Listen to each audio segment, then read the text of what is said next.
Welcome everybody. It's great to see you all. We are here to celebrate Peggy's latest book. Um, and I'll do a brief intro and then Peggy will take the floor. Um, Peggy, what year was it? Remind us all when you were diagnosed. It's almost exactly 3 years ago Wow. this month. Okay. So we moved back to Massachusetts from Florida, and shortly after that, Peggy was diagnosed with breast cancer, much to our surprise. We were living very close to Mount Auburn Hospital. And so, she could actually walk there. I would walk with her for various treatments, And um, pick me up too. and pick her up.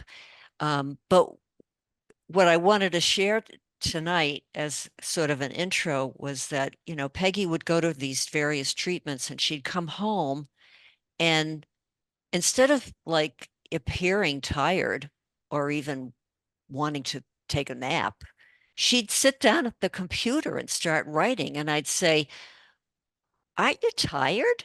I mean, is this like normal? She'd be soaring. And so that happened a lot. And she'd be writing these blog posts. Many of you know about the blog posts. And after probably 10 of them, I said, there could be a book in this. Maybe we should do another book. And so that is exactly what happened. And without further ado, I will turn it over to Peggy, who is going to you hit that green button where it says share screen so you can, or unless you don't want to, maybe you don't need to share your screen. You can just talk. Oh, we're going to mute people? If people want to mute themselves, Yeah. so During the that would be nice. I'm going to try to help No somebody here. heckling, please. Huh? No heckling. Yeah, no heckling. All right. So the story that Anne told is actually not too much of an exaggeration. I did come home from many treatments and sit down at the computer and start to write. And it wasn't because I was sitting in recovery or sitting in chemo actively thinking of things. Suddenly things would start coming through me. And I think I've probably talked to a number of you about how I experience my soul, whatever you want to call it, something greater flowing through me. And I'm just kind of there to translate or whatever. And it was probably during this time that it became most intense and I was most aware of being connected to something greater. And you can call it soul, spirit, nature. And I was writing about my experiences, but also a connection to something greater. So that's what I would come home and write about. And before I get into how I was diagnosed, I just want to show the cover of the book. And this is Anne's art. Anne's art is throughout the book, as it has been in all of the books that we've done together. And I can't tell you how much joy I feel when I look and see my words with her artwork. And it just compliments and warms my heart. And thank you, Anne. And I thank you also for your support through the whole time. You were just amazing. And whatever you went through, you remained calm and loving and supportive of me. And also all my friends who are here and other ones who helped me through this time. And beyond that, I'll talk about what I referred to as guidance, and that's probably the primary message of the book and of the experience, which I felt guided, and from the very beginning. And I had last let's see, 3 years ago in July, I had a normal, quote unquote, mammogram. And 2 weeks later, I was moved to put my hand on my breast. And this is someone who hadn't done breast exams. Unfortunately, I was not one of those who was good about that. And I wasn't doing an exam. My hand just went there. And I found it immediately, found the lump immediately. And it was, I went to the doctor, and it was stage 1 cancer. And so from there, we went to surgery and chemo and radiation. And at the end of which I was all clear. I've been all clear for almost 2.5 years now.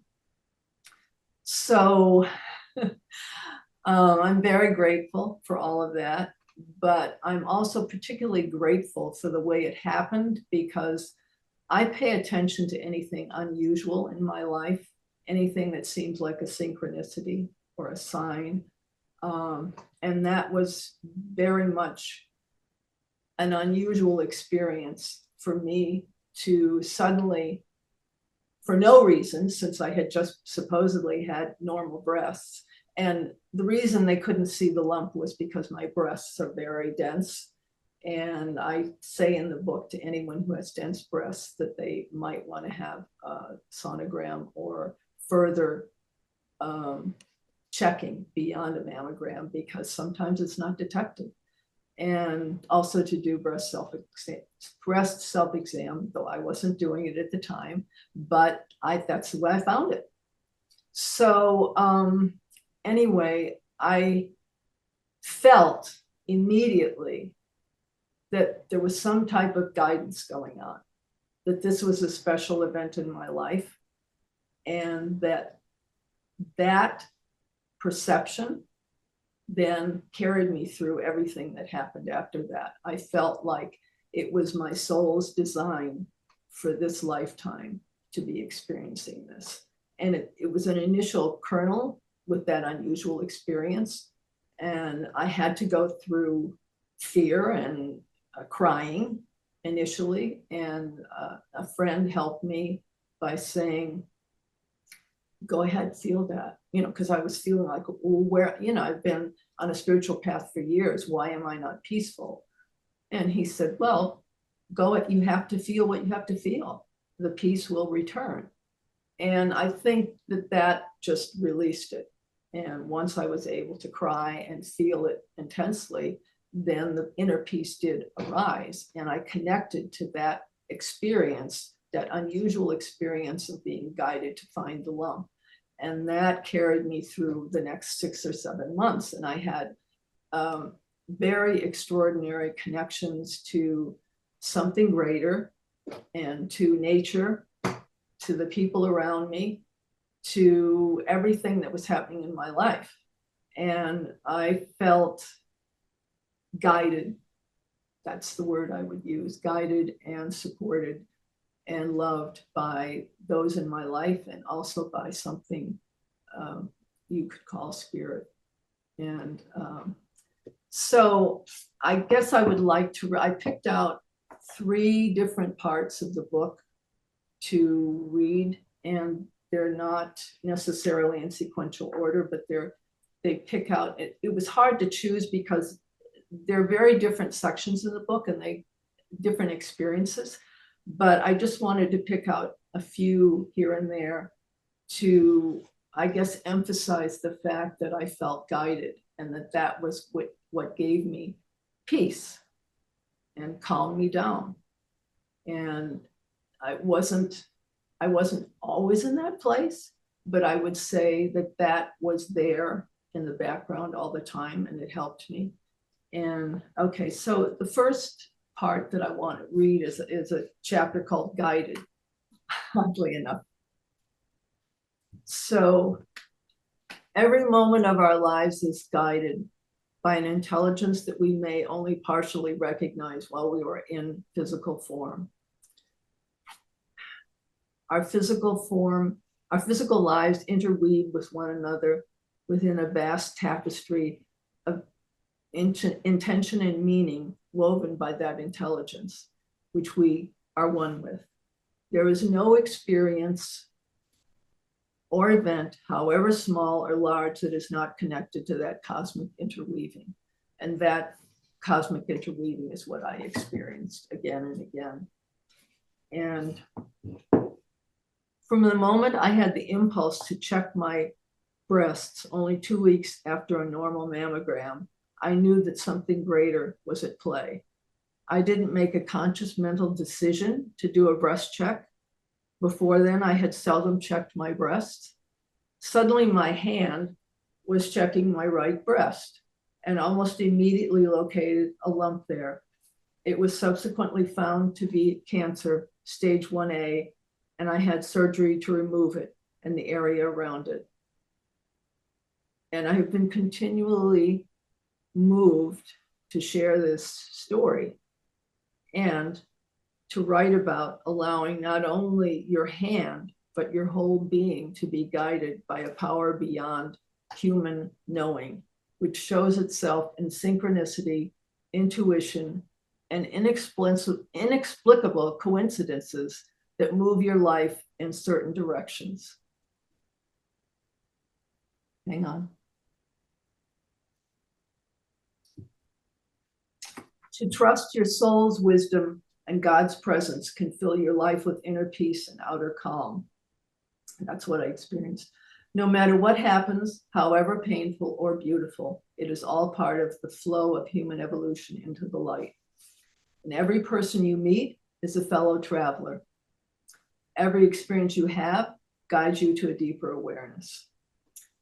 So that's from that chapter, and that summarizes in part what I felt at the beginning. And then I'm going to another section. You are always being moved by life force energy, a physical conduit for soul presence in the world. And that soul presence knows exactly where you are going and what your life purpose is. In the realm of spirit, before you were born, you chose the path for this lifetime. And your soul is the inner reminder of that choice.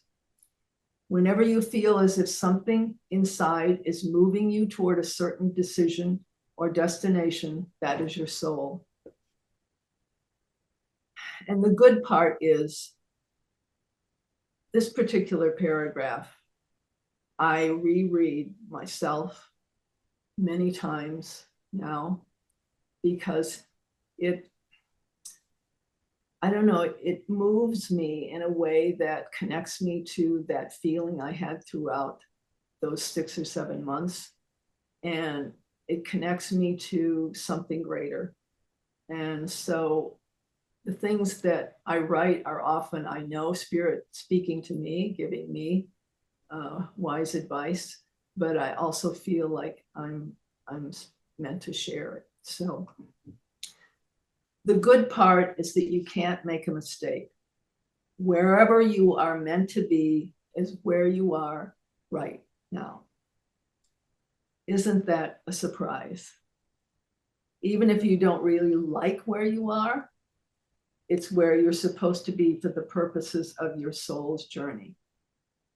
So instead of complaining or resisting, try accepting and surrendering to what is actually a divinely orchestrated life course.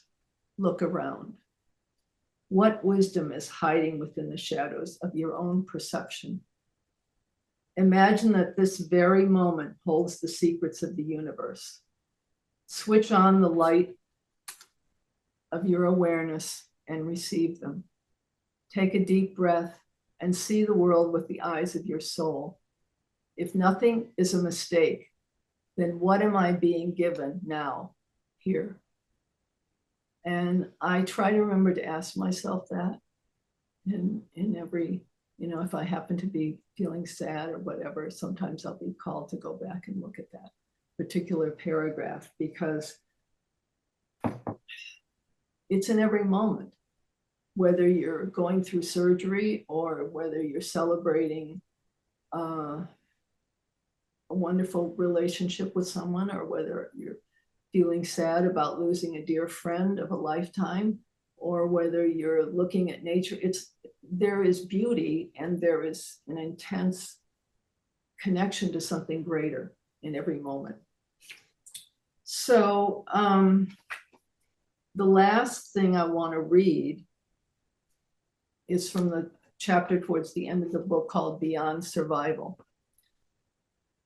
Let's see what time it is. Okay, I have time.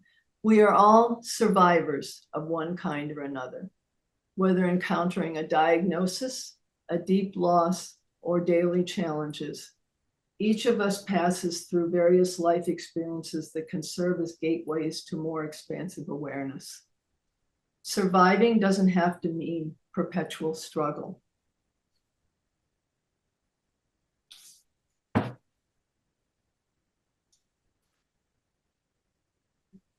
It all depends on whether we look at our lives from the viewpoint of the identity or the soul.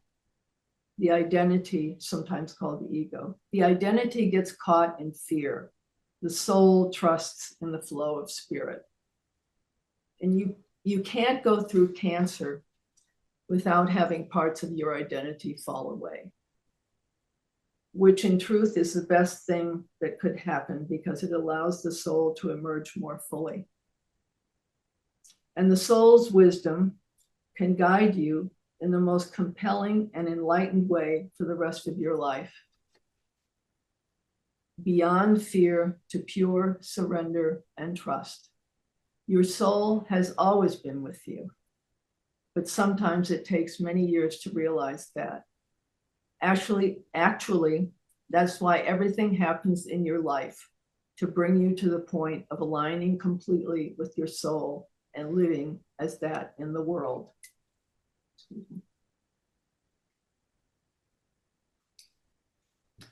Your identity serves you well, but it is just a vehicle to eventually bring you to soul connection through your life experiences. At least that's what happened to me.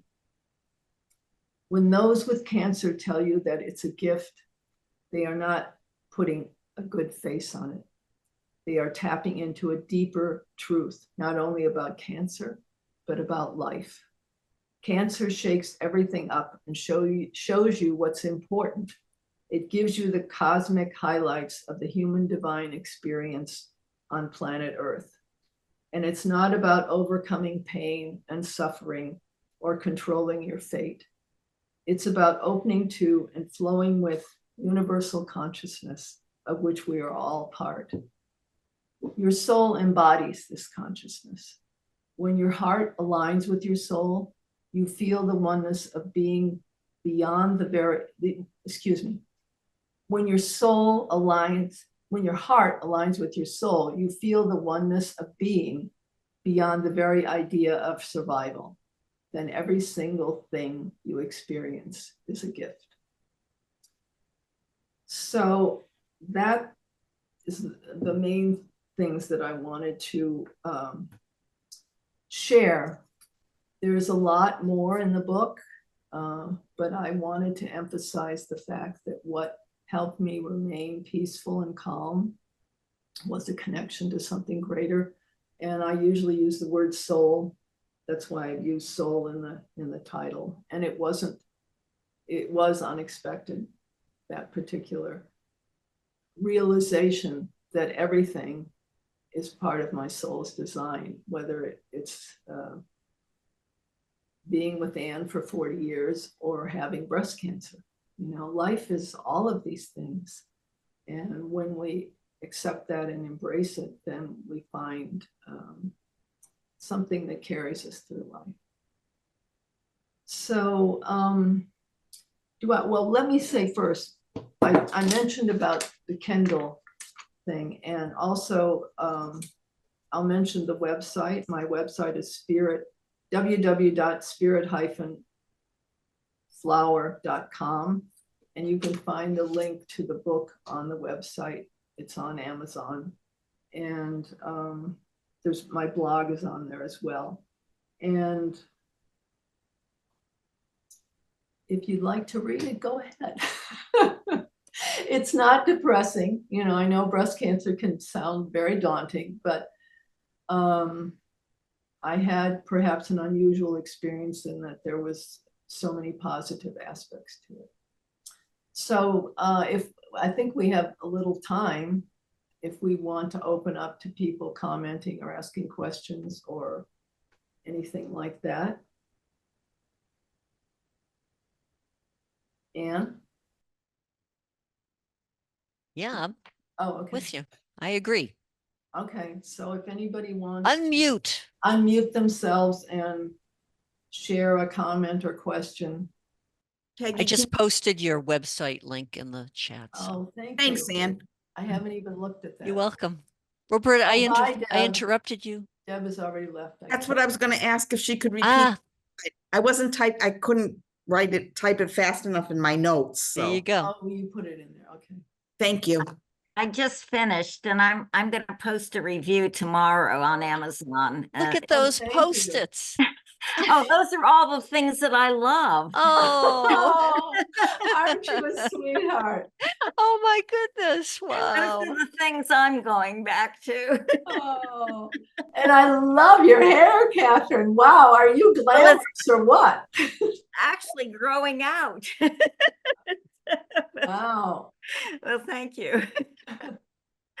But yeah, it usually takes Amazon a few days before it actually posts, but I'm going to put it up there tomorrow, and I sign it KMD, so you'll know it. Okay. Thank you. That helps, because I think if people go on there, they look at reviews to see if anybody else has had an. Well, I know I do. Yeah, I I do read too. reviews of everything, everything, which is Yeah, crazy. me too. I'm a big review fan. Whether it's a blender or a book. Or the fountain pen that turned out to leak, or Oh, yeah. Yeah. So Peggy, the Kindle version will be available on Saturday? No, it's available now. Oh, okay. The sale starts on Saturday. So if you want to Okay. buy it now, it's $9.99. Okay. Saturday, there's a limited sale for 7 days. It starts at, I think, 50% off the $9.99, and then it drops until it goes back to $9.99 in 7 days. But it's Okay. there now. All right. Good to know. Thank a you. bargain either way. What did you say? A bargain either Oh, way. Now, earlier today, this is Jan, Roberta's sister. Should Hi, Roberta? Jan. Hi. Yeah. And Roberta, why don't you tell people how you know him? So, know the connection. Oh, I met Anne in Nantasket in 1964. I think Roberta is probably my oldest friend on the planet, right? No, because you got childhood friends that you're still friendly with, but a beach friend. So what happened? Okay. We lost connection, but then Jan found some website. She found Anne. That was in 2007. She found Anne and our other friend Joanne. So we reconnected. I haven't seen you in a while, like since before the pandemic. But now that the weather is better in Boston, we should be able to get together. So we've heard Excellent. Next time we come up. it's nice to Excellent. be. Please do. Yeah, let me know for sure. I didn't mean to talk over you, Roberta. Go ahead, Jan. Go ahead. Hey, we've heard so much about Peggy. It's really so nice to see you in the flesh and all that. But that would mean, so also we were neighbors in Nantasket, right? You didn't just meet Anne, and they lived what? How many? Well, they lived around the block. The Meyrowitzes lived on our street, but Anne lived at the corner in Nantasket Ave and Adams, I think that was. And when you're a kid, it seems like a long walk, but now it's like 5 minutes away. Yeah. So Great. happened today, my iPad, I'm looking for the link so I can be ready later on. And I touch the book, the image of the book on that email, and it connected me to Amazon to the Inside the Rainbow book. Oh, that's my. Oh, good. Okay. It was kind of neat. I thought, oh, what did I just do? I got a little, but I know it's anyway. So that and Anne's art is in there also. I wanted to mention that looked really interesting, and actually going on your website just now, there's 4 books. Is that correct, Peggy? That's true. So I'm very Anne interested. did the cover on all 4, and her art is inside 3 of them. So it's been a partnering project for us. Great. Okay, I'll be quiet because we got 10 minutes left. Nothing more to say. Okay. Mute. So anyone else have a comment or a question or a... Okay, I see Dusty. Hi, Dusty. I can't hear you. Oh, you're Mute muted. yourself. Unmute. Trying, I'm clicking on, there we go. Now we hear you. Got it. Yeah, I just feel so moved each time I see you and read this and hear the story. And I think of how long you've been preparing for both the beautiful moments and the harder moments in life.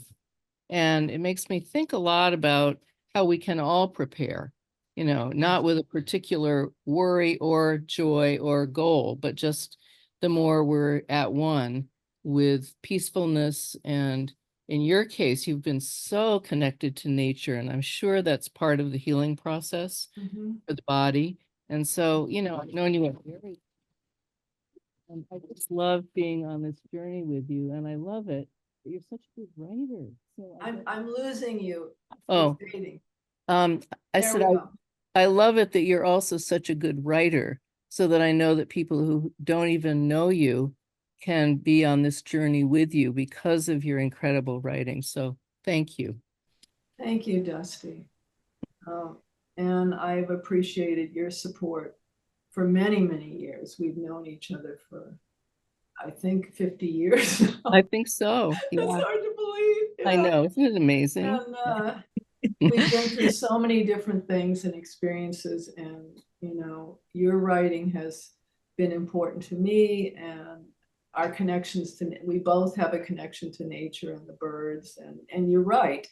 I think my connection to nature has been sustaining for me Mhm. through my whole life, and particularly through the breast cancer. I would walk to some of the treatments, and even though it was in the wintertime, I would pay attention to the sky and the birds, and there would be moments when I call them infinity moments, when I suddenly am looking and everything seems to be moving as one. Every little detail, it's like this giant kaleidoscope or moving tapestry, and it's like, and I just feel in awe. And those are things that you can't invent or try to get. They just suddenly come. And that's one of the beauties of nature. And that's I wrote about a lot of that in the book, what you just mentioned, Inside the Rainbow. That was about soul connection in nature. So anyway, I'm glad you're here. Remarkably, I've known Peggy since 1965, and that's almost the last time I've seen her in actual flesh, but we keep in touch magnificently through her writing and her books. I've read all her books except this new one, and enjoy it. But what I really like is just Peggy letting loose in an email, and she is one of the funniest people on the planet. I laugh every time. She has such a way with words. It just brings me massive delights. And then we exchange robin stories or woodpecker stories or some bit of nature stories. And Peggy, you're going to have to help me because I am not able to be as spiritual as you are. I am very much in the world, and my mother was a civics teacher, and this is a real darn rough time coming up for me. It's a rough ride. And so if you will send me all the animal stories and all the joy that you can, I need it desperately. So just saying. I hear you, sister. I mean, that's an aspect we're all feeling, I think. You know, it's a challenging time, whether you have a civics teacher for a mother or not, or whatever. And we won't name all of the characters. We all know them all too well. But nature is the thing that keeps me going, you know, and I must add that as far as funny emails, clever emails go, and clever speaking, Trisha is amazing. I read aloud some of, Anne is nodding because she knows. I make her read the letter or I point it out. You are so, so funny. And I think we play off of each other. We talk in, somehow early English stilted language. I having Yes, very stilted. I always thought it was you that was the stilted one, and you've always told me that I was the stilted one. And so now we have to out stilt each other, and it's very difficult. But it's a great lot of fun, and I so appreciate our being in each other's lives all these years. And Mando wants to say hello. So Oh, hi. Show us her again. Show us oh, Amanda. of course. Hi, Amanda. This is Mando the Magnificent. Oh. Yay. Thank you for coming. Yeah, it's nice to see all these faces. Yes. Yeah. Thank you. Thank you. Thank you so much. Thank Wonderful you. reading. Thank you. Thanks. Thank you for being here. My pleasure. So Well, we're getting, we Yeah. have 5 more minutes. So if anyone wants to be speak in stilted English or I just want to say thank you, Peggy. Janet was just speaking. Oh, Yeah, Janet. I just said thank you, Peggy. I truly enjoyed the readings. Oh, thank you.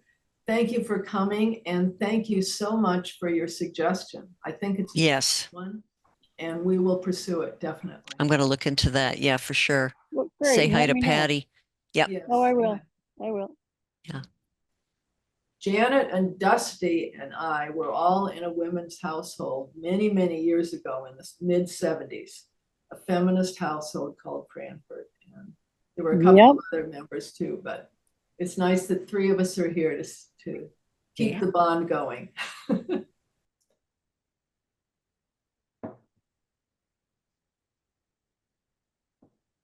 Well, I guess that's a wrap.